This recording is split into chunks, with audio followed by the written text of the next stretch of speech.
We made this. Welcome to the Starlight Ballroom. Hey!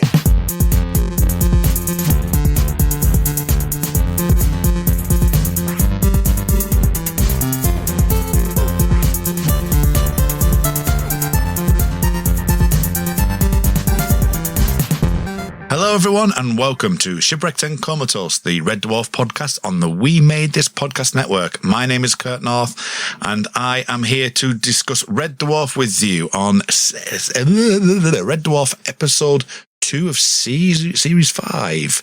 I can't speak anymore. And joining me as always is Mark Adams as my co-host. How are we doing, Mark? Hello, I'm all right, yeah. I'm quite excited about this one because it's a favourite episode. It's a favourite episode. Nice. And also Carl Bryan. Carl, how are you doing? I'm very well, thank you very much, Kurt. And yourself? Good. Second week into Series 5, boys. First one was a bit of surprising to me. I know we were talking about this last week, about the change in order and things, but we're into Inquisitor now. It's very sci-fi epic kind of mode, isn't it? It's very kind of like... Terminator-esque in some ways. So, Mark, what are your general first impressions of this episode? I think you're right that it's very kind of sci-fi epic, but it's definitely a tongue-in-cheek piss take of the sci-fi epic. And I'm all about it because as a kid, I loved sci-fi epics. I still love sci-fi epics. And yeah, this is just a favourite episode of mine. There's so much to like about this episode. What about you, Carl? What do you think? I love how it's a very self-contained story, and it's in the previous episode as we're talking about how there was a lot taken out that we could have had put back in to make for a longer one. This is kind of almost just the perfect mini film almost in what's going on in the episode with the Inquisitor there. But it is good. It's more dramatic than I remember, but we'll get into that. Yeah, it does. And one of the things I alluded to last week was they changed the order because they thought that this might get a bit confusing. I think Chris Barry has said also as well that it's taken him a few watches to go, right, okay, that's what that is.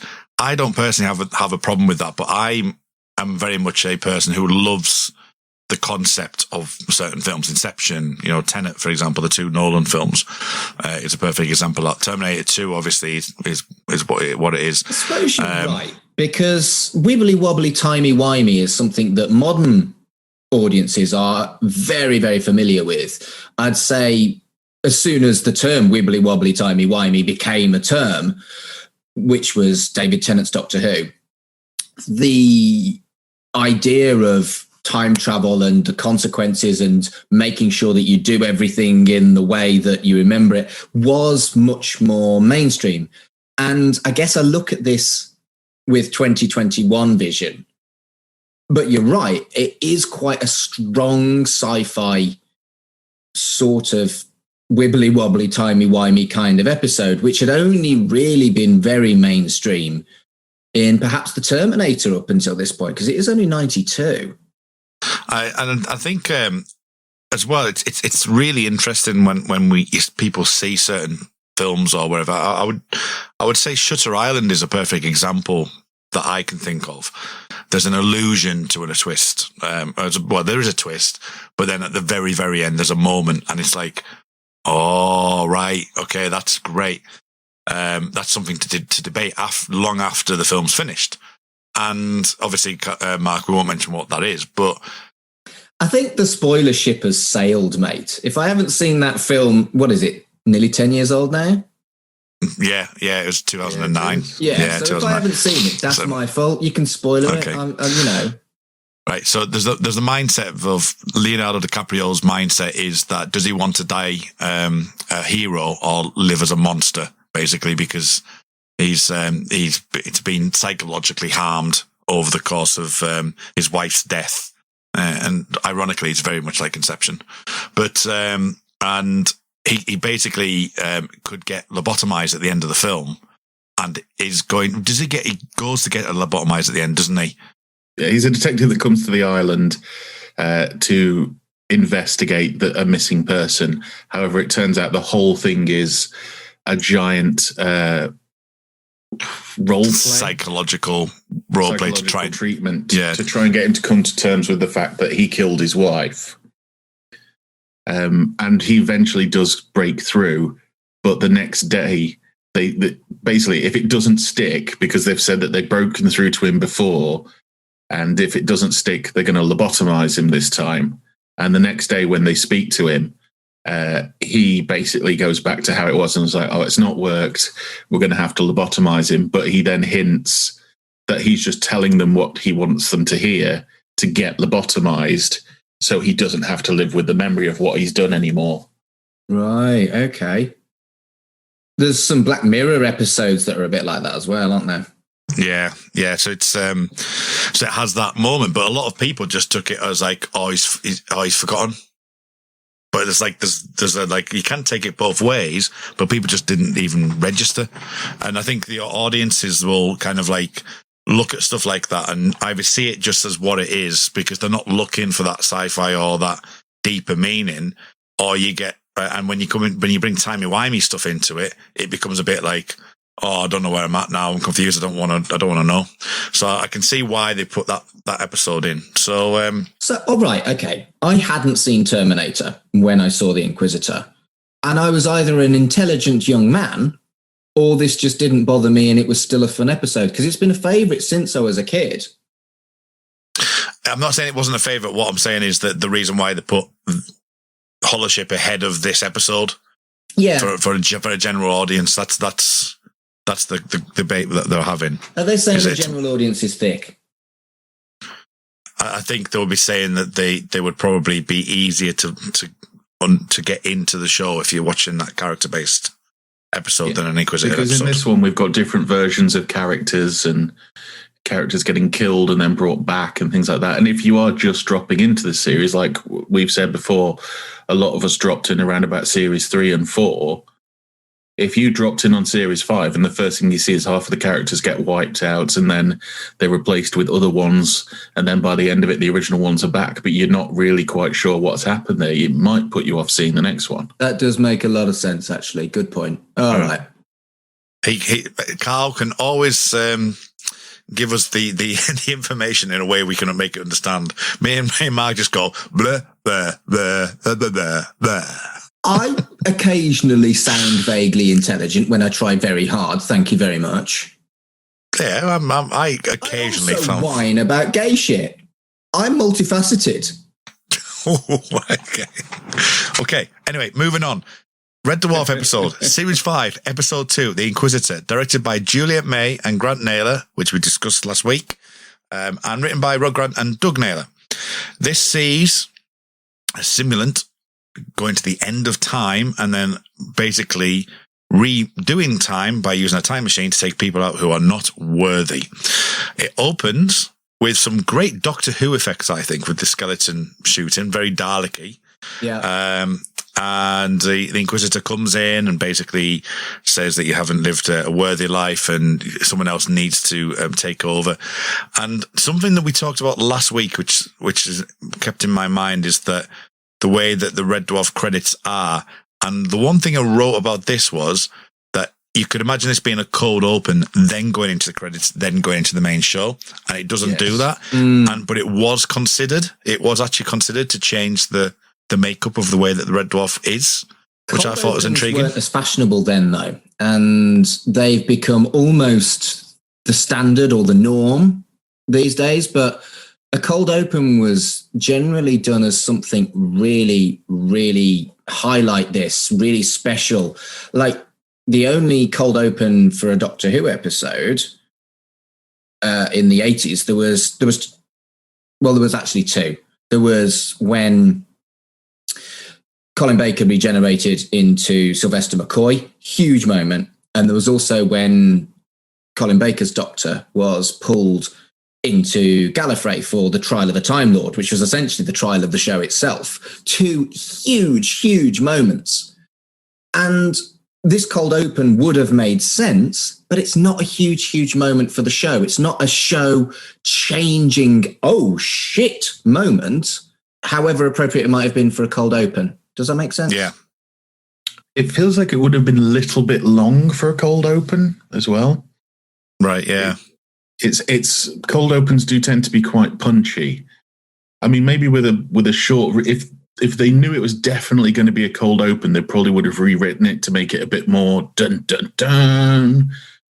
But it definitely would have worked as a cold open, certainly. I mean, I was looking at it from like we've said, from 2021 vision, looking at it from our view here. But then when reading back some of the backstory, it was considered.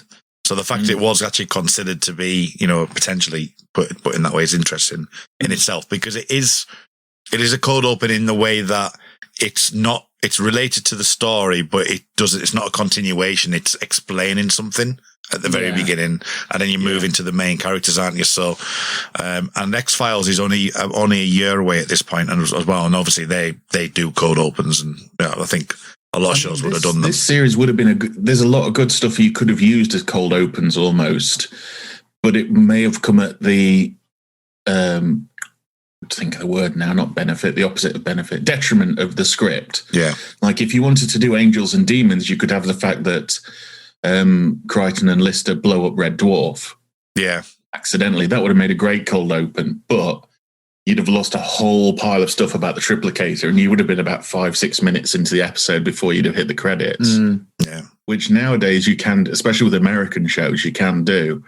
But I think with what we're dealing with here, with it being a 25-30 minute episode, cold opens literally would need to be a minute and a half. I mean, I suppose they're looking at it from a sci-fi, Star Trek has cold opens, Star Trek Next Generation does, so I could probably see why they thought about it just for this particular one, because of the way they wrote it. Do but I'd say ones have cold opens? Because I don't remember any cold opens in Red Dwarf ever. I don't think so. No, they don't. No. They do a weird thing, which we won't let you know about, but they do a weird thing with the endings in season 11 and 12, but they don't change the format at all. So anyway, let's move on then. So we come out of the kind of the history of the idea of the Inquisitor and him deleting people at a time. I mean, what a tash that guy's got, by the way. The replacement. Full on Ian Rush level. And the hair's like, that isn't going anywhere, that hair, is it? Full on Ian Rush level. In fact, the guy looks like Ian Rush, let's be blunt. If somebody turned up and said, you're being erased from existence and this guy is taking your place, you'd look and go, fair enough. Yeah. They've literally done that, haven't they, though? Me, I'd have gone, milk? Sorry, these references. These references. Didn't he have tissues on the side of his bed as well? Yeah. So I thought that was brilliant. That there's all these little moments that they've picked a particular actor to be in the bed, and then you've got the specimen that's going to take over, which highlights what this is about. But when we do come to see our heroes, we've got the comic book version of Troy.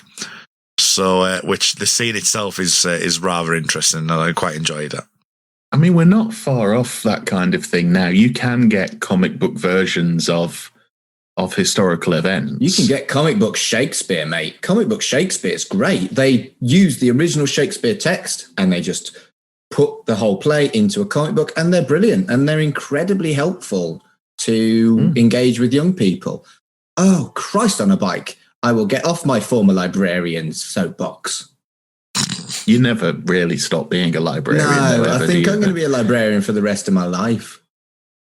Lister, right? He is right about that fucking Trojan horse.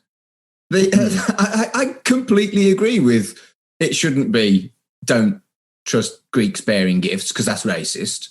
And Trojans are a bit dumb, I think but again, that's probably racist as well. Are there any Trojans left? Have I just been racist to Trojans? There's probably descendants of the Trojans, certainly. But do people identify as I am a Trojan, like I might say I am British, or probably a lot of big beefy men in gyms? I am Trojan. Yeah, but his analysis of that, it's bang on, isn't it? Yeah. I mean, there's this and the Eddie Izzard routine about the Trojan horse, where they're just leaving like, oh, we're giving up now, bye, we're leaving a giant horse as usual. You know, it's bizarre that it's classed as like one of the greatest military moves of all history, when it does rely a lot on the stupidity of the other people. But it's also a nice, a nice progression that he does actually look at comics, and he does read comics. He doesn't read a book, but he does, at least read comics, which was nice to say. So. He's learning about history, but in the medium that suits him best. Yeah. And I've done that before. No, I mean, Wikipedia wasn't born then, was it? So, a lot of people get their information from Wikipedia, even though most of the time it's wrong, including stuff on Red Dwarf. Good grief. No, there will be inaccuracies on it, I think I would have thought. Well, the writing of the comic book, the dialogue sounds like it needs a bit of work. Yeah, it does. There's too many kablams in my estimation, to be honest with you. Guinea kapow is still one of my favourite noises. So we get our first introduction to Inquisitor for the Red Dwarf crew via some amazing mouth work from our good friend Craig Charles. It's something to behold, isn't it? And the fact that he talks through Lister in this way, it's quite strange, because I'm not quite sure personally why they went that way. But what do you think to it? I would have thought it would have made more sense for it to come through Crichton, mechanoid to mechanoid, because I'd forgotten that the Inquisitor was a simulant. I just thought he was some kind of omnipotent god kind of figure. But they do emphasize that he's a simulant. I'd just forgotten that element of it. So in my head, now that I know that he's a simulant, surely it would have been more sense for him to kind of hijack the machine rather than the person. I thought that, but I think, it could come down to who can pull the funniest "I'm being possessed" face. You're not wrong. Also, there's the horror of it, that to kind of give that preemptive, this guy is powerful in that he can take control of Lister, who is, for lack of a better, probably the strongest minded one out of all of them, because he's not a mechanoid, a projection, or the cat. That he can just take over him like that. Well, he's the most valuable in a weird way, because obviously anybody can be a hologram. Mechanoids aren't, people. Let's not get into that debate, but they are a different kind of organism, different kind of entity. The cat, we know that there are cats elsewhere because they left Red Dwarf. They believe that Dave Lister is the last human. And so he's much more valuable to the universe than the other three in a weird way. So when he's in jeopardy, I think that's kind of the idea, is that they make it more scary when it's Lister that's in jeopardy. Does that make sense? Yeah, there's more agency to it, because it's like, the actual entire, as you say, human race is at stake at that point. Whereas if it's Crichton, it's just, as you say, it's just more of a slightly different thing, because there is mechanoids around. So.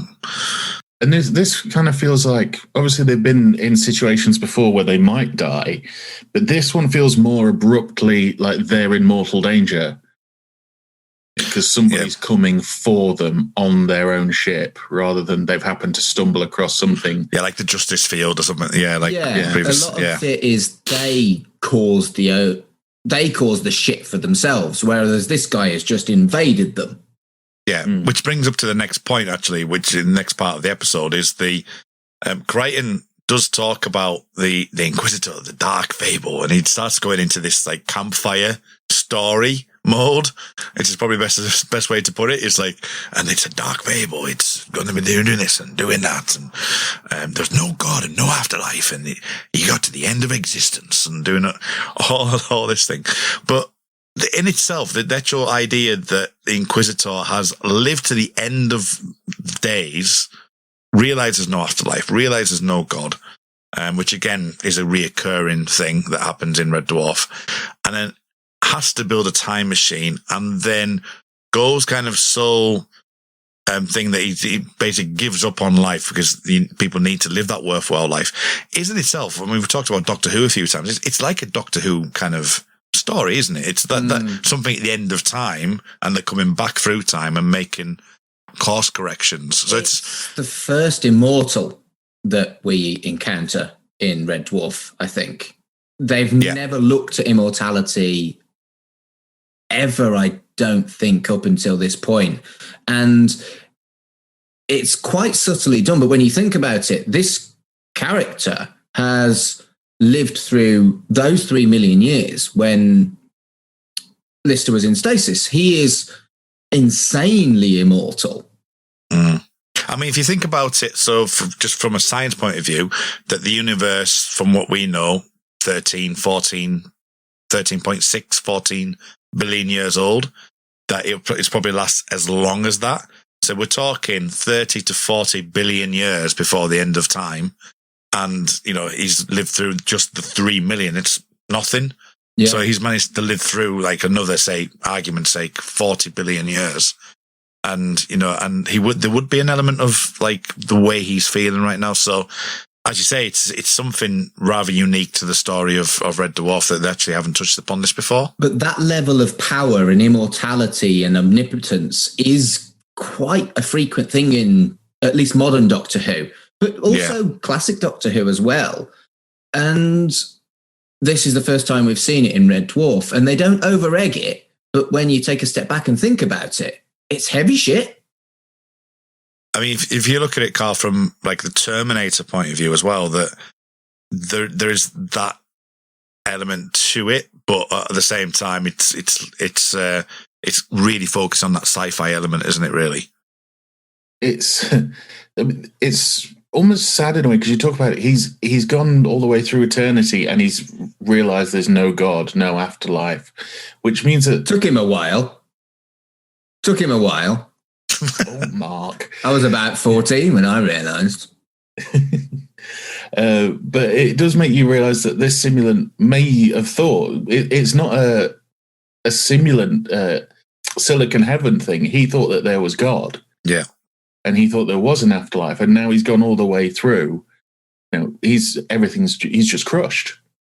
And like Mark said, it ties in very closely with modern Doctor Who, the character of Me, played by what's her name? Who from Game of Thrones, who basically is made immortal. Yeah, and it shows in a very it's like a passing of time, and it's just one shot of her face, and she goes from like the wonder and excitement of enjoying all of time and space around her to being bitter and angry by the end of it. It was the phrase madness is repetition and getting no result. And this is essentially what the Inquisitor's been doing. He's been doing the same thing for all eternity. And he's got to the end of it all and there's nothing. If we worked until the end of eternity and then found out like, there's no point to any of it, I'd flip. So let's turn this on its head then, because when he gets there and he basically realizes there's no God, there's no afterlife, it's just living forever. He decides to build this time machine, and then he sets his own course of like looking at himself and saying, have I lived a worthwhile life? And he then kind of projects that onto other people, to asking them, have they lived their worthwhile life? And that is very Red Dwarf. The fact that they're looking at, the fact that who's been a space bum, like Crichton basically rhymes off all that stuff to Rimmer, doesn't he? So it's like, and it's not necessarily saying you have to be the next, the best leader in the world or whatever. It's just living a life that you see as fulfilling. Yeah. And that in itself is very Red Dwarf. I think the concept is savage, but also quite subtle.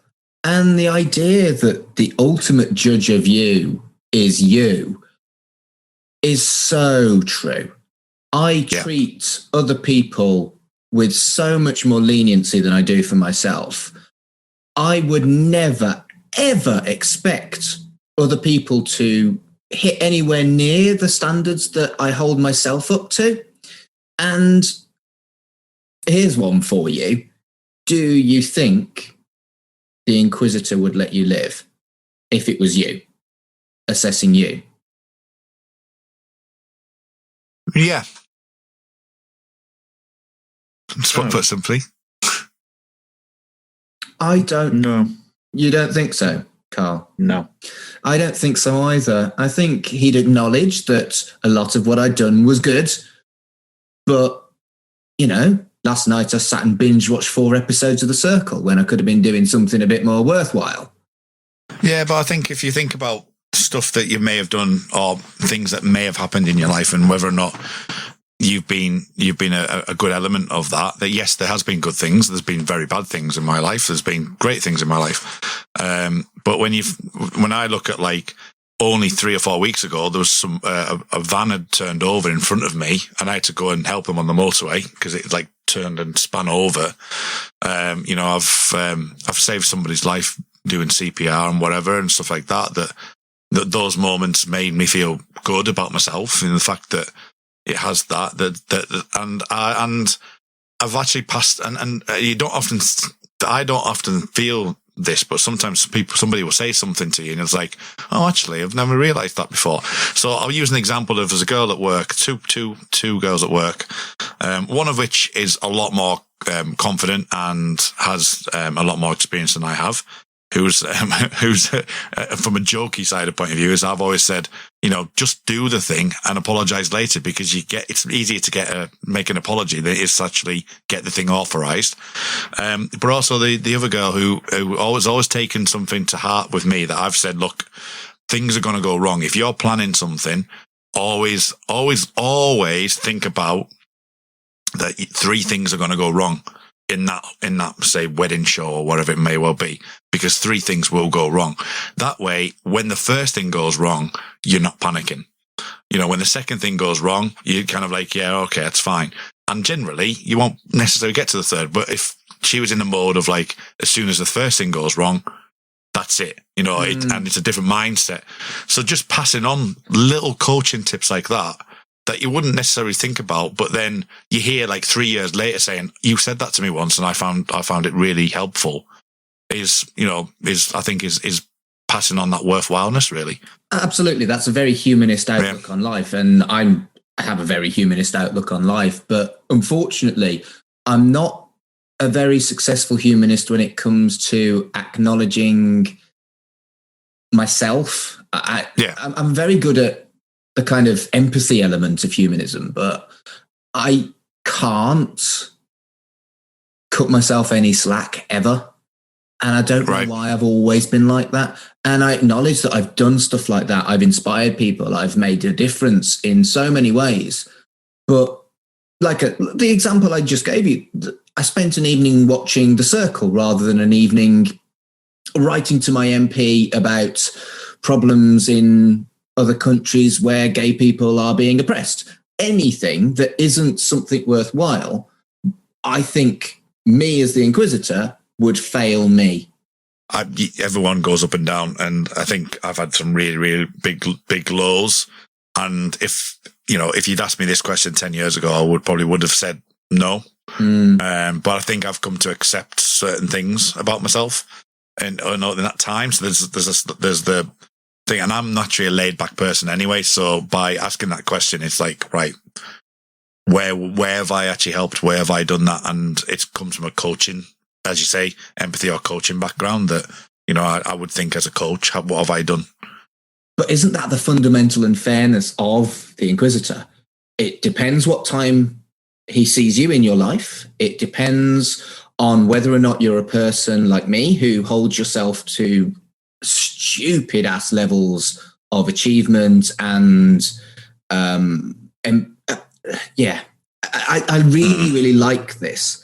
And as a kid, it was just a scary robot guy who basically was the source of a lot of laughs of characters meeting themselves. But as an adult, fuck, this is really heavy shit, actually. And so if you look at it from Sorry, go on. I was just going to say, so if you look at it from a point of view, I'll ask Carl this because he's been a bit quiet. So what Rimmer says, "Oh, why didn't someone tell me? If I needed to live a worthwhile life, then I would have done something about it.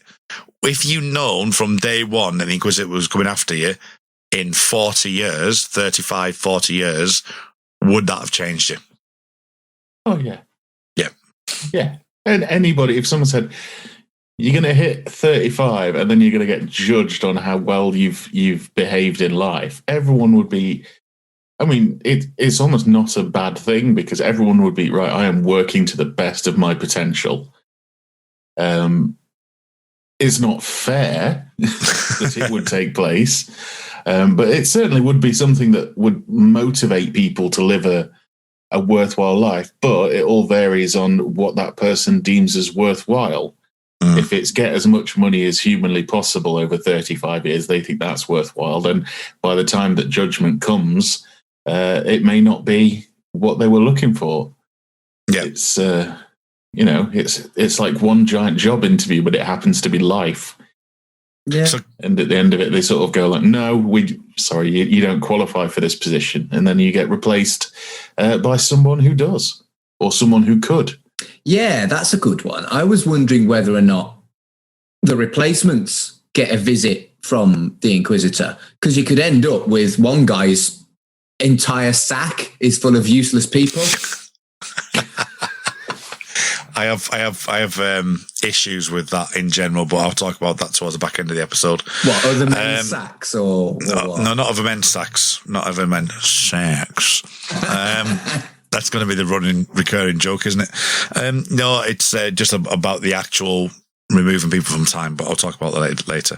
So yeah, so in itself, but Red Dwarf does do this. You've got the justice stuff that we've had before. It does keep coming back to this. You're the judge of your own person, which is really interesting the way that they think about that in Red Dwarf. They do feel like there has to be this, what do you perceive yourself to be?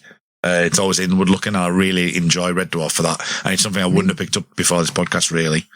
This whole series is very introspective in each episode. So you've got Hollership, you've got Rimmer, trying to get the thing he's always wanted.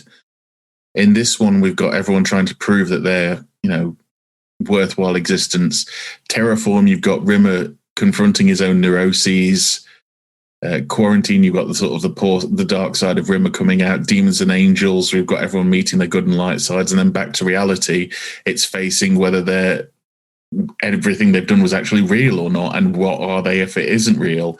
It's I know I've seen interviews where like, this is the series where everyone was looking at the big book of myths, but it's very kind of it's a very sort of introspective thing for the characters, looking inside at what makes them what they are, emotionally putting them through the ringer for the whole series. And that wouldn't have worked at any other point. They've had 4 series of establishments of characters that we've grown to know and love.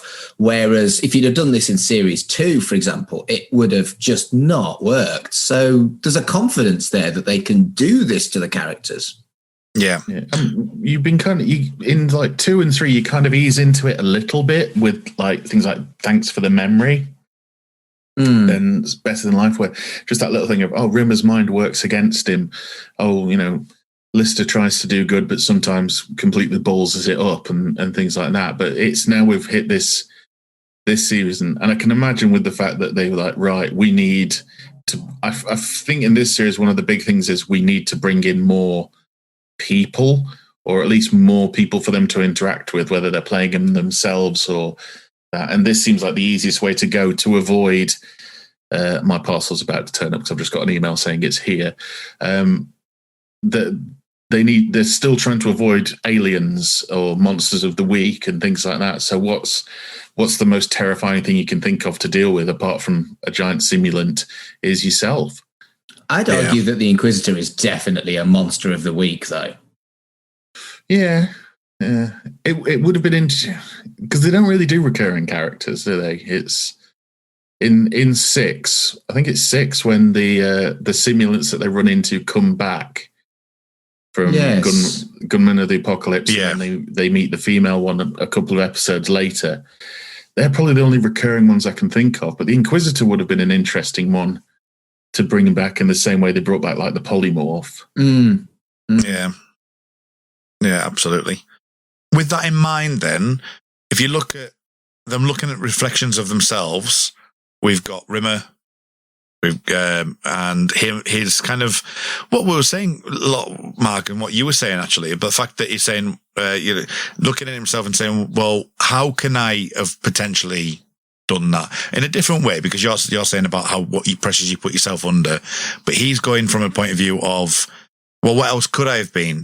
It's nature versus nurture, isn't it? Really, that's what it's asking the question of. And for Rimmer, it's really quite kind of deep. For Cat, maybe not so much, which is one of the best lines in Red Dwarf. But we'll get to that in a second. So what about Rimmer's kind of like going back to this well of nature versus nurture, Carl? What do you think to that? I kind of feel with this, if Rimmer hadn't basically just broke down and admitted what he is, he may not have been saved. Because he's such a kind of Weasley. He only had a small area of room for success, considering his background, and it kind of shows that the Inquisitor is fair to a point that he realizes that Rimmer's done well considering what he came from, and then what we learn about him in future series, which Mark won't know yet, but. He's done exceptionally well for what he's doing. Yeah. I think you compare this to Justice, where Rimmer's personality was to his detriment and his danger in Justice, but it's actually to his advantage here in a different situation. But it's kind of similar to Justice in as much as justify your existence. So this is... I didn't think about it until exactly that moment when you inspired me, Carl, but this is quite similar to Justice when you think about it.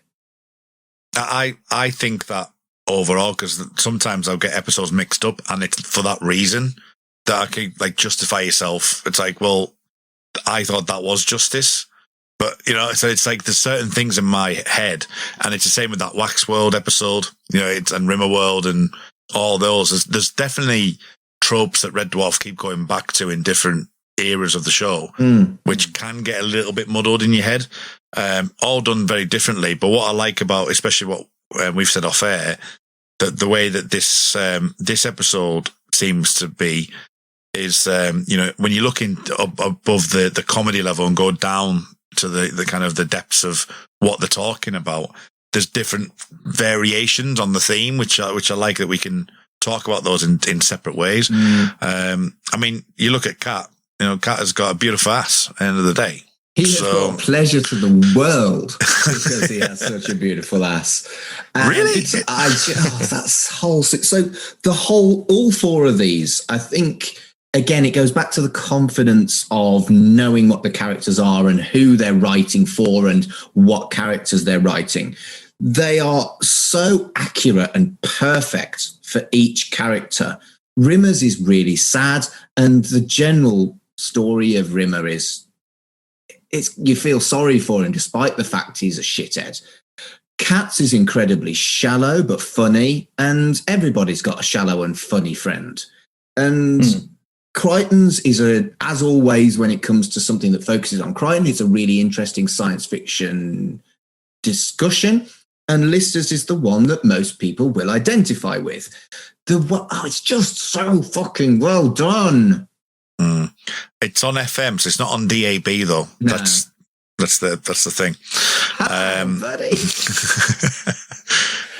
I kind of like the serious Inquisitor Cat. Yeah, the attitude's still there, but it's a very serious cat. Yeah, that's true. Yeah, and the fact that he only really breaks into the sort of the cat that we know and love. That's your argument. He's almost taken aback at what he's like. Is that your case? You need more? That whole just scene the backwards and forwards could be quotable Red Dwarf, because I will say all of the things that both versions of the cat say in that all the time. I think this episode, that just start to finish, assume it's quotable Red Dwarf for me, because it's an like top 5 favorite, and that scene is my favorite scene in the whole thing. I think it says something about the versatility of Danny John Jules, that 2 of the best scenes in the whole series he has are with himself. Yeah. Well, what about Crichton, Carl? Because Crichton, it has an element here of, I wonder why you do. You know, he pushes it back onto Inquisitor, which is really important. It's interesting because I think, as much as Crichton's broken programming and he's learned how to lie and things like that, he can narrow it down to, I am a mechanoid. I'm not supposed to be judged for what I've done. I serve. And so I don't think it's like when they sort of said, this could be classed as being stubborn. I don't think he is. I think he's just stubborn. I think he's just stating fact. I don't know why. It's almost, I don't know why I'm here, because this shouldn't apply. But that kind of shows in the previous ones where it seemed fair, harsh but fair to what the others are doing. With Crichton, it almost seems like that is showing the madness in the Inquisitor in a way, and that Crichton's made a point that he shouldn't really be there. Because there's a lot of traffic going on outside. Okay. He shouldn't really be there because of what he is. He's programmed to live a certain way. So how can you judge something which has been predetermined in what he does? But the simulant is doing it. Yeah. Even though the simulant's not human either. Yeah, well, that's what he says at the end, because he says, it's not our place to judge them. I wonder why you do. I wonder why the Inquisitor does that. Why does the Inquisitor judge us? But you say that Crichton's argument is that he was predetermined. That's actually also Rimmer's argument. In terms of his background, it was. There's more freedom for him to move it, though. There's to switch it. You can turn your back. You can, as we found out in the last episode, when they've just cast off all of their neuroses and as things that could be blamed on their parents, and now they just believe in constant guilt-free sex. Now, so Rimmer could have done that in his life and just cast it all off and gone, that's not me, this is what I'm going to do. But he didn't. He stayed in the problems he's had with the neuroses caused by his family. Whereas Crichton, it's written into his very fibre that he has to serve, but again, excuse me, that he has to serve, and that he's not supposed to be doing anything else. So for the Inquisitor, it's. But is it not? Why should he judge him? But is it not the Inquisitor? Like you said, it's not for him to judge him. Is it not the Inquisitor more of a reflection on the Inquisitor than it is with Crichton, though? Because it's the Inquisitor going that you've broke your program, I've broke my program, you should be better. Like, you should be more like me. Yeah.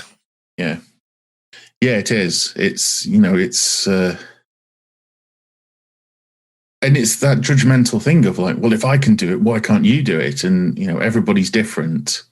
But he's got that thing in him that, everybody should be living the most like me. It's like the people you get on YouTube who are like, okay, people, let's do aerobics. Look at me. I've got abs upon abs and, my arse is so tight it can crack a walnut in it. And you can be like this. You might not want to. Yeah. And because you don't, that doesn't mean you're a complete failure. Yeah. Deep in it. I just thought it was like a space monster, what could turn into the characters and talk to them. I didn't even know I could speak this eloquently. Eloquently is a word I was looking for before and couldn't find it. But Lister, of course, has spin on it, and with Lister's aspect and Lister's viewpoint is that he's capable, and you say you're right, Mark, with like the capability. So I use myself as an example that often when I was at school that they would say that, if you put your mind to it, you could get 9, 10, 11 A's, GCSEs, but I kind of lazed about and did what I needed to get the pass marks I got, where I was like, I don't want to be like studying all the time. I walked into one exam and it was an English language exam, an A-level, and there was 4 subjects, of which 2, one might appear, so a lot of them won't appear on the paper. I basically crammed it all in about 2 or 3 days before, and I was lucky, and that subject was one on the exam paper. So I was lucky to do that, and I got a pass mark, but not the one I should have got, because I just couldn't be bothered at the time to do anything. And that's what Lister is. This is like, spin on it. Why do I need to do anything? It's like, you've got the ability to do it, but you just don't get up there. So, yeah, but it sort of shows Lister's almost his own worst enemy in that, and he does show so much potential in what we're doing, what he's doing. Sorry, in that even at the start of the episode, Lister's reading about the Virgil's Armistead, the comic book. And just things like that. It's like he's got the capacity to do all this stuff, but he's just got this attitude of, no. I'm happy. I'm just content with my layer. And content in what I'm doing. I don't need to fulfill, everything. Me personally, that would drive me bonkers, and it has done in my lifetime, in that there's been things I've missed out on, and there's been potential things that I've, and that's driven me really quite mad. I've not done them, or I've not fulfilled that potential in there. And that's why I think it kind of works to, everybody needs that a little bit, I think, anyway. And with Lister not only not having that, but being very anti that by telling it the Inquisitor to spin on it, I think looking back now, you can see why he was picked to be deleted. Yeah. In that, rather than, I remember when I first watched it, being surprised that it was Lister and Crichton that had been chosen to be deleted. Yeah. But watching it back now, it makes all the sense in the world. I think that was the point, wasn't it? That prior to the conversations, in your head, you'd think that Rimmer and the cat wouldn't have achieved anything and therefore would get deleted. But if you actually listen to the conversations, it's exactly right. And it was always going to be exactly right. But that's not what you think going into it, because Rimmer's so wretched, because the cat's so shallow. But a shallow person is less difficult to impress, particularly if you're talking to yourself. So your preconceived ideas, when you think about it, you're actually a bit dopey. And again, it plays to it, like you say, it plays to it, because the very next scene is when they get eliminated, and it's Crichton going, "Sir, hey, you've deleted Rimmer." Oh, sir, maybe not. Which I think, and then within that moment, which is one of my favourite lines of Crichton's ever, and it's so simple. It's like, how are we going to go? We got any tricks up your sleeve? No sleeves. Such a shit British style joke, isn't it? It's quite Tommy Cooper, actually. Yeah. It's just like no tricks, no sleeves. I like Lister's reaction. Just the dawning realization of, oh right, okay, yeah. And I'd like to also shout out in this scene, lovely head squish practical effects. I love me some practical effects. The CG isn't bad in this episode, actually. It's dated, but it's not critically embarrassingly dated. To see the practical effects of the head squish, love me some practical effects. And you talk about quotable. I mean, I think throughout these few minutes, that as I say, no sleeves. And they got the Enig section where he's getting his head squashed up, and just before that, he actually does say, it says, while I'm standing here, he hits me from behind like this. It's just like brilliant, absolutely brilliant. And I do say we have to go like Crichton a lot. We have to go. We have to go. It's and it's not even part of the episode. It's not even like me thinking about the episode. It's like for some reason that is instilled in my brain.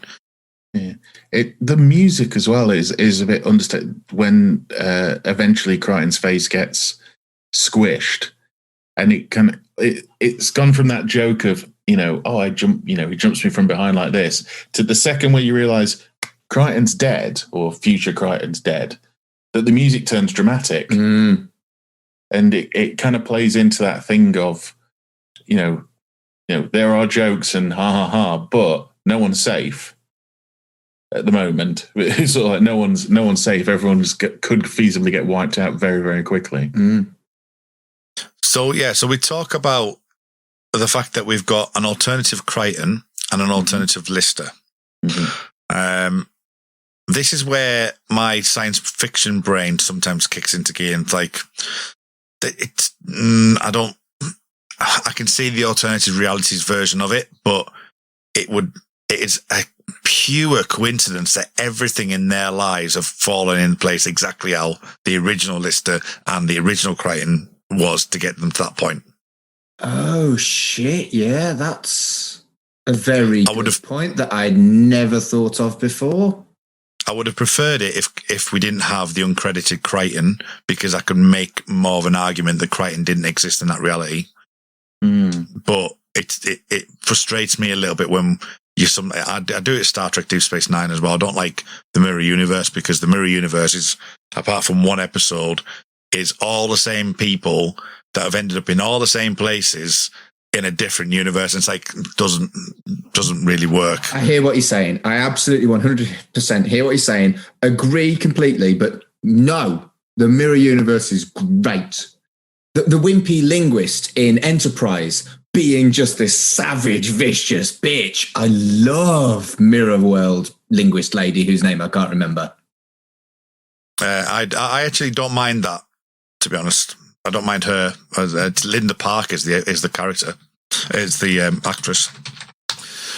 I can't remember what she's. Sato, I think she's called, isn't she? Sato. I have to look. I don't know. I'm not a big Star Trek. But... Yeah, Hoshi Sato is the character you're thinking of. Hoshi. That's it. Yes, and Enterprise was, to be fair, Deep Space Nine I knew about. I don't mind the Enterprise one as much, but I still have problems with it. But anyway, moving back to Red Dwarf, I do have an issue with that. I also have an issue with just the general concept of all that, the way that you get deleted from time, you just get plopped in. Now, if that was the actual thing that you just plop it into the existing time frame, I could see it, but it just frustrates me a little bit. Carl, it doesn't sound like you're not as bothered as me, but. Yeah, so Carl, so what do you think to the whole plopping people in and out of time then? It raises a lot of questions. For example, do they have the same memories? Do they, what's happened to them before this? If they were living their best life, would they have wound up on Red Dwarf in the first place? Because if Lister was living his best life, he wouldn't have got plastered in Liverpool and woke up on, I forgot what planet he wakes up on, but he wakes up on a bench with a passport in the name of Emily Birkenstein and all this. So he just, if he was presumably living his best life, none of this would be happening. Well, he'd be dead, wouldn't he? He would have died 3 million years ago. Yeah. And working with the logic of sci-fi time travel, if he was living his best life and, he never went on Red Dwarf or anything like that, then that would change the situation. Like the cat wouldn't have existed. They never would have rescued Crichton, which we've established back in time slides. And Rimmer potentially would have, maybe lived a better life as well. But it raises a lot of questions. For them to just go, we put a new Lister here, and he's going to replace the current one.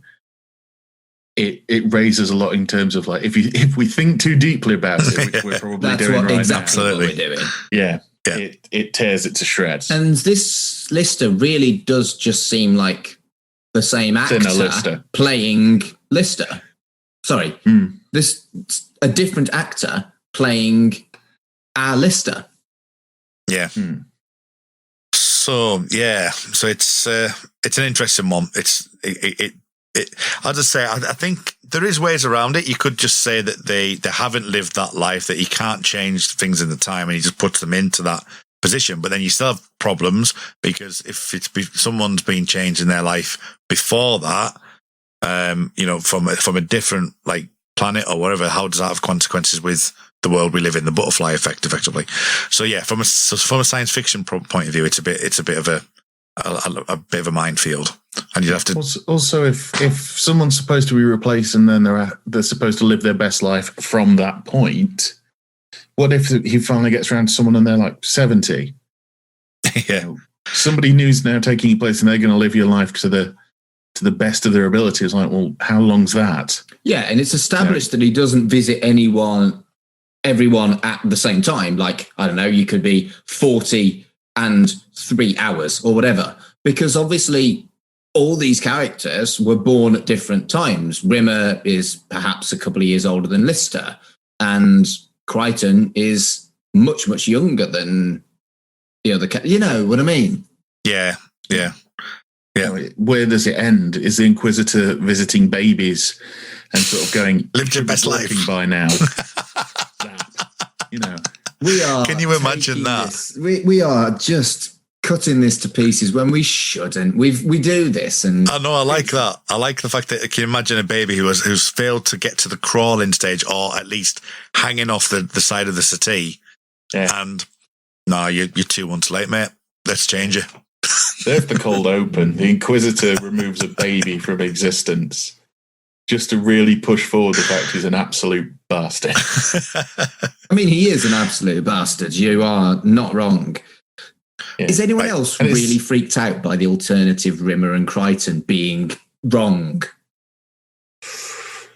The fact that the cat introduces himself as the cat seems weird. Because he's never really said his name before. Good point. I'm the cat. You almost think like he wouldn't go for that. He'd give himself a much cooler name than the cat. Well, he's not the cat, really, is he? That's like me saying I am the human. Yeah, but it is the Edge. He is called the Edge. No. Maybe the cat means it in terms of out of all the cats, he is the cat. Yeah, that is true. I am the cat. Yeah, you can work off that. Yeah. The fact he calls him Rimmer, he said he calls Rimmer by his name is kind of strange. Yeah, well, it's like they're almost friendly. Maybe in the reality where they didn't have our Crichton and our Lister, maybe it was Rimmer that he got close to. You don't know. Could be a different. Maybe. Anyway, moving on. Yeah. As Mark would say. So the attack happens, and the Inquisitor is shooting through the grates, which always frustrates me a little bit. He's running and shooting through grates on the floor through the studio, or the place where they filmed. And eventually we find out that Lister's died, and the other Lister, our Lister, has seen that he could maybe use something in the future. Which he does. Good gag. It's revolting, but it's such a good gag. Just leading up to this is where the Rimmer and the cat are trying to ascertain who our Lister and Crichton are, and Rimmer talks about, they probably want to rip our skin off and do funny things with it or something like that. It always amuses me how Rimmer's afraid of physical pain when he can't really have it done to him. Well, hollow whips, yeah, and shooting the light bee, but that's not till later this series. But yeah, it seems weird that they got, for the alternative Lister, they got someone who's actually recognizable from like, oh, I know him from telly, because they're only in it for what, a minute? Yeah, 2 minutes? It's the guy from Lock, Stock and Two Smoking Barrels, isn't it? Yeah. But yeah, it's you don't really see them. It's a weird edit how they get blown up, isn't it? It's sort of, they run onto a gantry and then it's like a jump cut almost and they're gone. I think it might have actually been potentially too gory for a PG show. There is an element, going back to what I was saying last week about this whole section of these 3 to 4 episodes of the season, because it's when the new director comes in, Juliet comes in, that Grant Naylor, as a director couple, came in and did some reshoots and some re-edits because they weren't happy with a lot of the stuff. So what I think is happening, especially over this one and the last one, it'll be interesting to see if there's much in Terraform, is there is some jump cuts, there is some stuff that's not really worked and not really pulled together, that they've had to either reshoot or they weren't happy with the original. So I think there might be an element of that in there as well. I mean, it's not that Juliet May's a bad director either. She's gone on to direct a lot of stuff and a lot of sitcom stuff as well. She just directed all of Miranda. Yeah. But they did say that it was early on in her career, and it's a sci-fi thing, so it's getting used to that. And what they were saying, what I've seen is that, Ed Bye would go around with the whole, like, square the camera. We're saying where you are. And people were offset. Well, when you were in frame, Ed Bye would let you know you're in frame, and she wouldn't, because and it's more like even in rehearsals. So everyone would normally would know they're in frame and react as if they're on camera. And often when they were off camera, they weren't reacting. So when Juliet came in and did some directional stuff, they weren't aware they were on camera and they weren't reacting as if they were acting itself. So I can imagine as an actor is incredibly frustrating. Yeah. Somebody may be doing like some really good work, and then you realize, well, one, they realize you're not reacting because you think you're off camera, and 2, you've kind of let the team down because you're not reacting because you didn't realize you're on camera. Yeah, and I will stress, that's not a criticism of her. I think it's the crew was so used to the existing framework and working together for the 4 years that this was a change, and they weren't ready for that change. She was a young director. She was doing something that's out of her understanding of some of the sci-fi. She wasn't a big sci-fi person.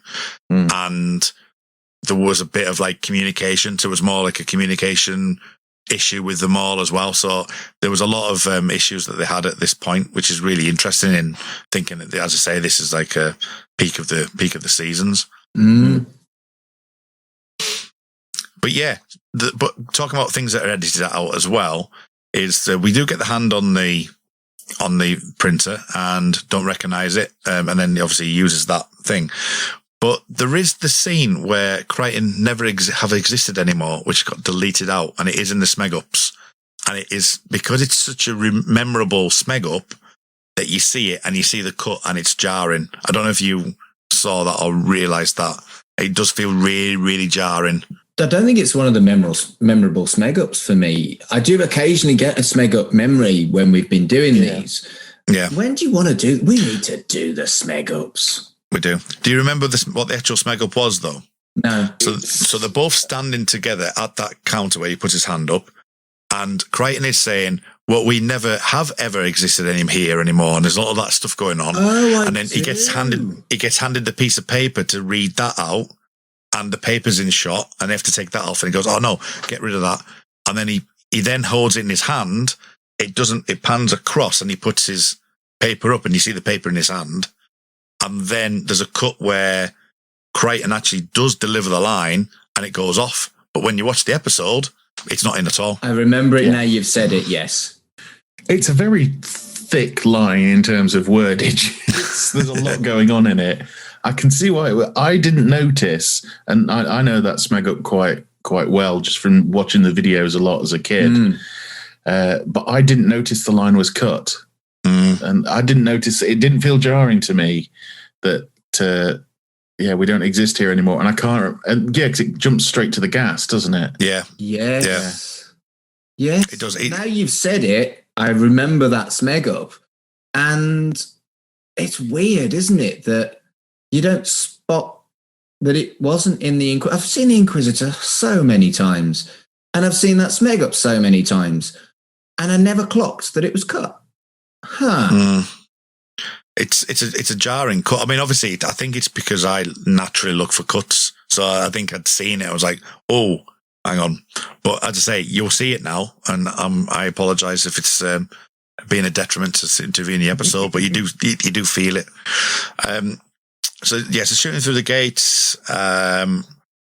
Where were we next? Oh yes, Crichton's leg shaking. Oh, so funny and so sad at the same time. It's just beautiful stuff. Yeah, the death holds no fear. It takes you by surprise. It goes into that thing of this is a more dramatic episode in places because you hear Crichton shout, "Have you got through them damn manacles yet?" Things are breaking down. This isn't your happy-go-lucky episode. This has got real stakes to it. Yeah. And then obviously with Lister smashing the hammer on the chain and them yelling at each other, it does build up tension. I mean, it is funny that Crichton says like, "Oh, I have no fear of death or anything like that." And it's kind of like the undercurrent of it. You're like, oh, right, okay. This is probably the first time that I can think where Robert Llewellyn gets that kind of visual humour. Like in season 7, you get the whole bit, "Hold me back," and there's seasons in the Dave stuff where he's actually doing some like sort of really kind of overacting movements and, to play for laughs. And this is the first one I can think of where the whole aspect of that kind of not overacting, but it's like using the leg shaking and his whole body's going, and it's used for that laugh. And I think it's probably the first time we've seen that. I can't think of anything before this.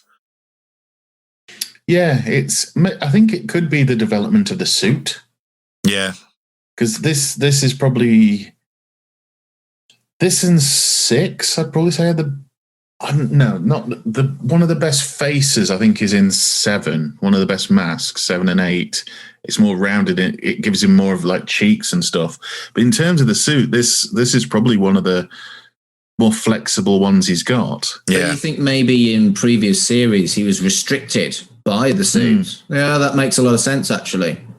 Because he said before, like he's not been able to sit down, or if he does sit down, there's been a sort of like clunk and they've had to screw him back into it and things like that. Maybe they've actually got to, because I know he gets to a point where it turns into it's Velcro rather than screws. Yeah. So that might give him a lot more physicality to be able to do stuff. Yeah, because in Whitehall he's sitting down, but obviously that was jump cuts, and this one he's in the seat, but he's actually able to move.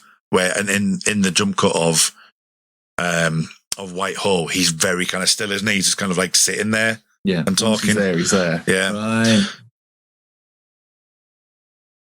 It could definitely be the suit. Which, if it's the case, must have been quite frustrating for him because he's always been a very physical sort of actor, and then being put in for any physical actor, being put in a very restrictive suit. And again, with this whole story, and especially with Crichton and Lister gets to use his brains now, and Crichton gets to break his programming. And I think that really kind of condenses the episode. We're getting towards the end of the episode, and they are actually doing that. Lister gets youthed, and he gets aged. And I always think that when he gets aged, that the guy who he ages into looks a bit like the guy from Masters of the Universe. Yeah. Oh, shit, yeah. I always got a bit confused that Craig Charles is mixed race, isn't he? Craig Charles is he's black. Yeah.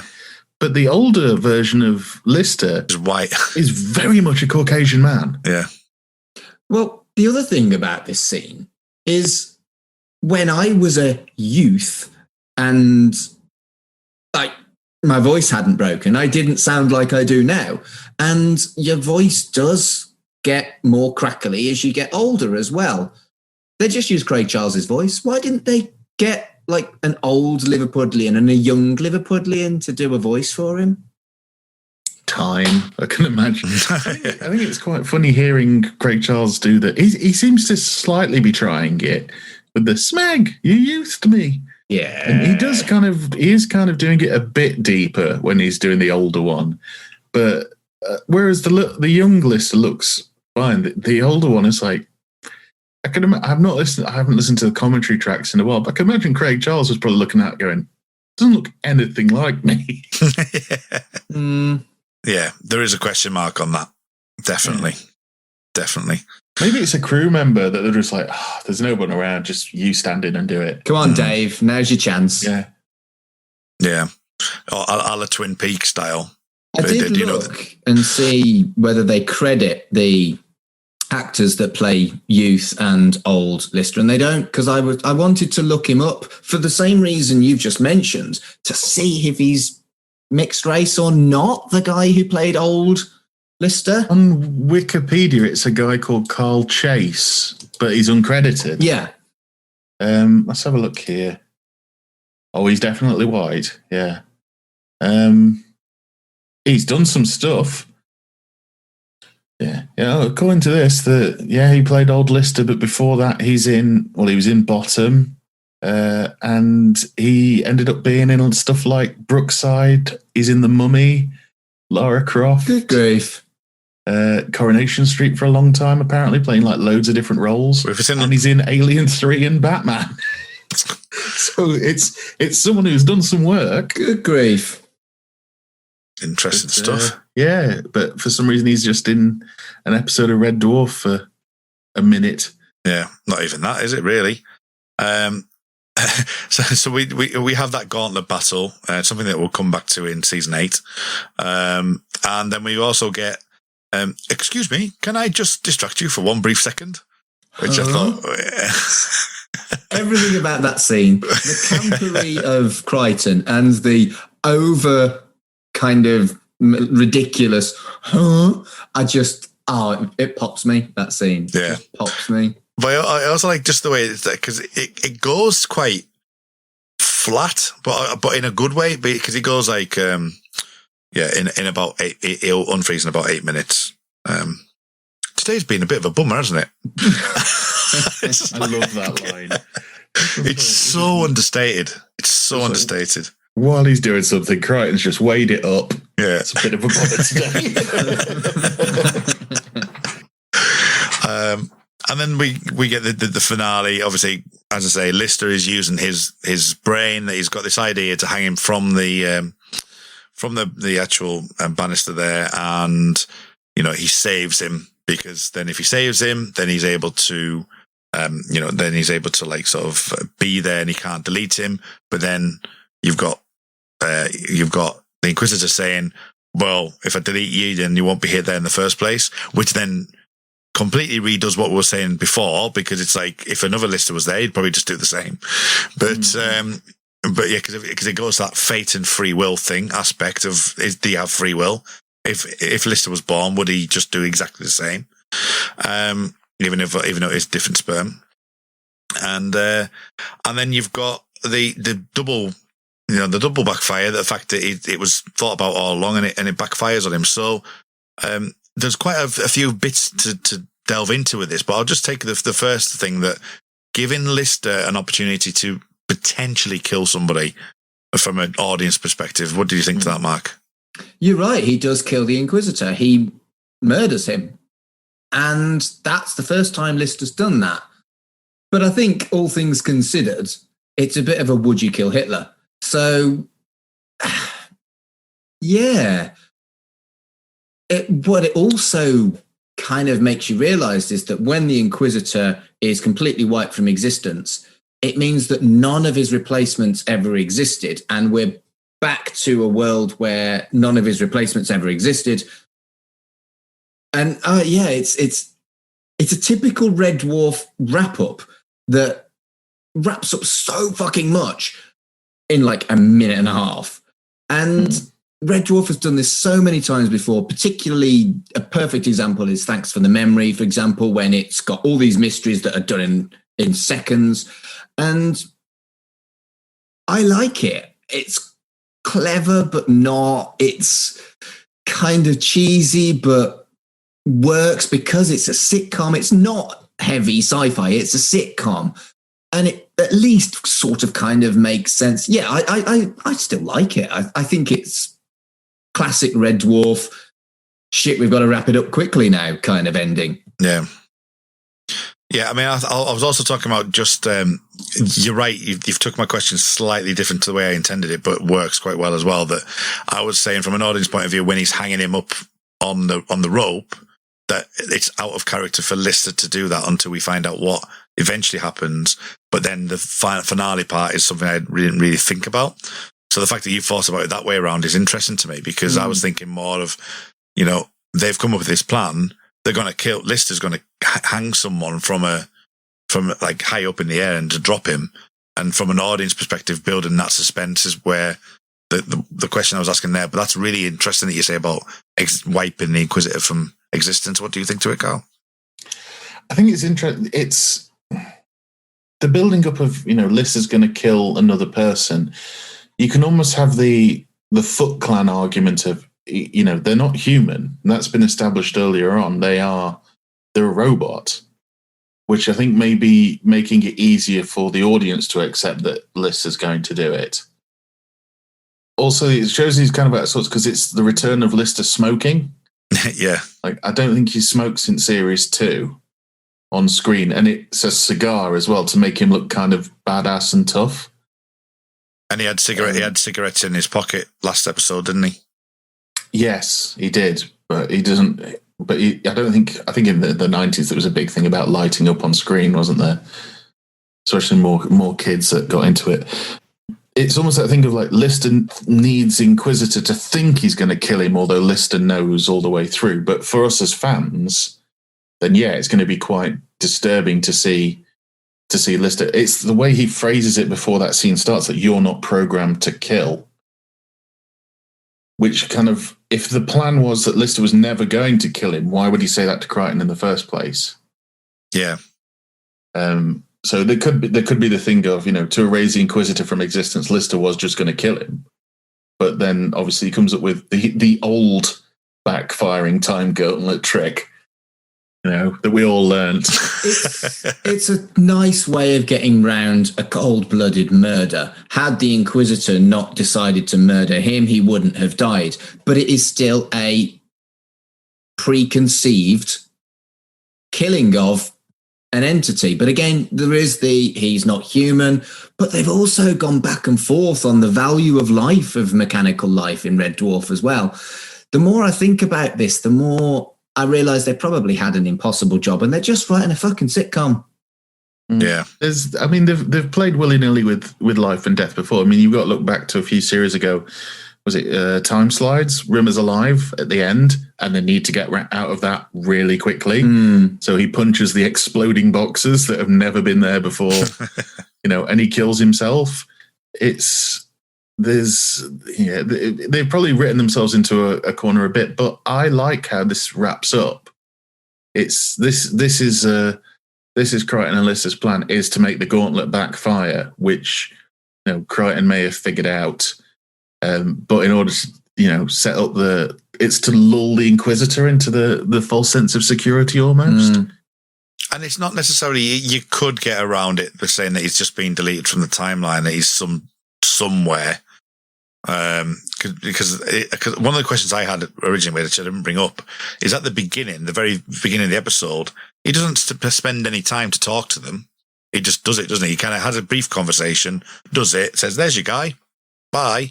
But with this one, he speaks to them for a while and he says, "Right, well, now I'm going to delete you out of the timeline, but I delete you from existence." So, had it been Star Trek, they would have done something with the gauntlet, wouldn't they? They said that and it probably might not have actually, justice would have been served, but it wouldn't have gone that far. But it is interesting. It is interesting, Mark, because I didn't think of it that way.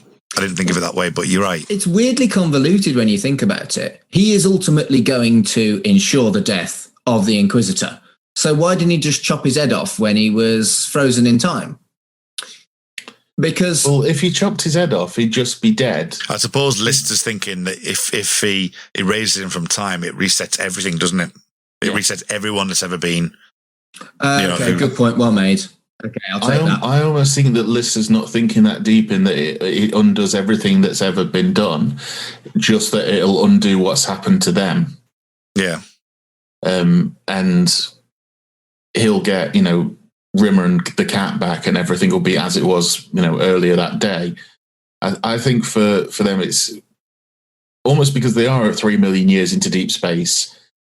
The preservation of themselves is probably the number one thing, because there isn't anybody else as far as they're aware, and everybody else that they do meet normally tries to kill them. So, if I think with them, with erasing him, there's that thing of everything we've done is back to normal, and then there's the additional bonus of, and everything you've done to everyone else is going to be undone as well. Which has it done. He could have, one of the replacements could have cured cancer or something like that, and then that's been completely undone. Yeah, that's what I was going to say too. And I think what it implies is that none of the erasures ever happened, and they were living in the world where none of them had happened already. And this was always an inevitability because the Inquisitor never existed. Wibbly wobbly, timey-wimey. It's the whole what happened situation, isn't it? It was always going to happen, and then it asks you the question of free will and fate. Yeah. Didn't think of any of this shit when I was a kid. It was all about the moral judgments and the shooty, the exciting, the old the old Lister, and just a really fun episode with some superb gags that makes me howl to this day. Yeah. So today wasn't so much a bummer, was it? It was a good day. It was a good day. With the way it ends, though, they should still have the gauntlet somewhere, because the gauntlet's left. Oh no, the gauntlet does disappear, doesn't it, when the Inquisitor disappears? The Inquisitor created the gauntlet, therefore the gauntlet never existed, so it disappeared moments after the Inquisitor was taken out of existence. It was a good effect. I like the effect. It was obviously very early 90s, but it was a good effect to have for removing someone from existence. It was. And that brings us to the end of the episode. So, any final thoughts, gents, before we call it a day? One small thing. That costume was fucking great. The Inquisitor's helmet is brilliant. Like, so brilliant. Just, love the costume. Yeah, I think it is something we've not really mentioned is Jack Doherty's performance as the Inquisitor is really good. And considering he's said in interviews that he was going to do it completely differently, right? Which apparently he was going to do it quite camp. Yeah, it's on one of the documentaries. He said the voice was going to be like, "I'm going to expunge people from existence." Oh shit! A brick, no. Yeah, and I think that was the reaction of. I think he said Craig Charles hit him, told him not to do it that way, and that's when he came out with the voice. But it's a very good choice. A lot of the actors you get doing the robots and simulants, like you got Gordon Kennedy last couple of series ago doing Hudson. They always do. They get the voice right for a baddie, definitely.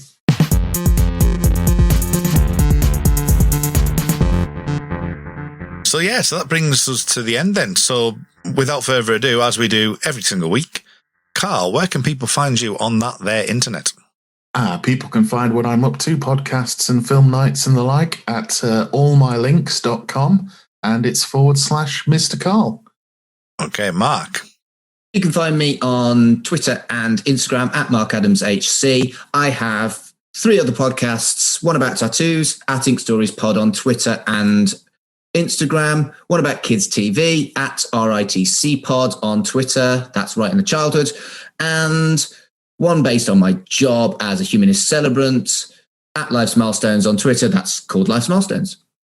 Excellent. You can find me on Twitter at rmuldrake, that's RMULDRAKE. Find me over on the Xcast, which is the X-Files podcast, on Twitter at the X_cast.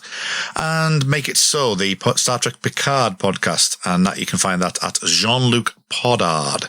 So those are the best places to find me. Carl, you will be leaving us for this season. You may well appear on specials or definitely season 6. So definitely, I think I'm on the first 2 episodes of season 6. I think we're on the run now where I'm Mr. Episode 1 and 2. Nice. Who does this schedule? I wonder. So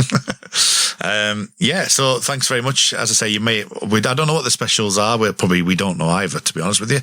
We've for got season 5, season 6, but we'll see. We'll find so out. You may pop up. There's lots of fun stuff to do. Did you want to do Pink Dwarf? I've talked to you about Pink Dwarf before. Then we'll leave it at that. But thank you very much as always, and we'll see you next season. But until next time, remember everyone, I'm a pleasure to the world because I have such a beautiful ass. Hello everyone, this is Tony, Network Chief of We Made This. As you know, our podcast network brings together a brilliant assortment of talent who talk about all kinds of pop culture content, such as the episode you just listened to, or maybe you're just about to listen to. We're not going anywhere, but we'd love to keep the lights on for even longer if you're able to support our network on Patreon. For just £2 a month, you get your name in lights and the satisfaction of knowing you're helping us produce more great audio. And for £3 a month, you'll get your name in lights, but you'll also get access to an exclusive bi-monthly podcast from the We Made This talent pool on podcasting, pop culture, and, well, you tell us. We'll take your suggestions. For less than the price of a coffee per month, you can help keep We Made This going. Just head to patreon.com/We Made This. That's patreon.com/We Made This. And get the ball rolling. Now, back to your scheduled programming. Elsewhere on We Made This. The time is now. A Millennium podcast. But no, I mean, I will say that Rise of the Machines also kind of like argues against Terminator 2, of course. Back to where it was. Like Rise of the Machines, like then goes, maybe they're both right, and shrugs its shoulders. It's like, maybe you can prevent Judgment Day, but only for a little while. And it's like, that's not an argument. Pick a side. Pick a lane. You can either change the past or you can't. None of this wishy-washy. You can change it sometimes, but you can't really change it. So it all balances out. Yeah, no, pick a damn side. Frame to frame. So what Hitchcock said about the film was that Bernard Herrmann's score was 33% of the effect of the film. So as a result of that, he doubled his salary, which I don't know how he worked those maths out, but hey. Exactly, yeah. So why don't you tell us a little bit about the score? I mean, it's one of the greatest scores ever composed for a film, and it's a fantastic example of misdirection, because you think that the jabbing, though it was written for a string-only orchestra, which is very unorthodox, because you think for a standard symphonic approach in a film score will mix tonalities from different host of instruments, strings, woodwinds, brass, percussion. This strips out everything except strings, and the amount of emotional range that Bernard Herrmann is able to get out of it is really extraordinary. Free with this month's issue. You know what actually ruined it for them? That f***ing bass player with his stupid face. Yes. Pulling his Absolutely. stupid faces. Also, that weird, shaved-in parting that the singer had. Also. If people knew a third song by Alien Ant Farm, this would have been it. Because this was on Tony Hawk Pro Skater 3. That would be it. I know it from this CD and that, because I remember when one or the other happened, that the other had happened previously. Yeah. Good sentence, Ian. Well done. He's got a good voice. That's the thing. He definitely likes Incubus. Yeah. Glassjaw. Actually, even more so, Head Automatica. He's basically, if somebody ordered Daryl Palumbo, but from Wish, but wanted extra annoyingness, then this is what they'd get. Check out all of these shows and more on the We Made This podcast network.